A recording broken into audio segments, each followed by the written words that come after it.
kuya magsalita ah. Pinakamagandang memorial ang Golden Chicken sa ating barangay San Luis.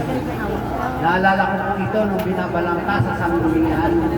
May mga tutol po Ulo. dito kasi Puro ulo naman. dapat daw yung mga Excuse, memorial ate. park ay i-regulate na ng Antipolo City.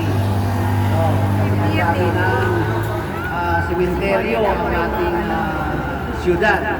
So, naalala ko kasi ibang klase po yung presentasyon ng Golden Chicken kaysa sa ibang mga Sorry po. memorial. Sorry, ma'am.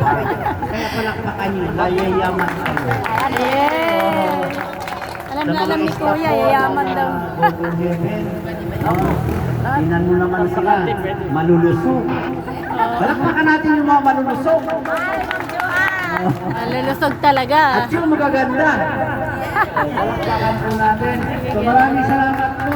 At sana ko ay maging produktibo po yung ating Ay, sorry po. pag-aalok at makatulong sa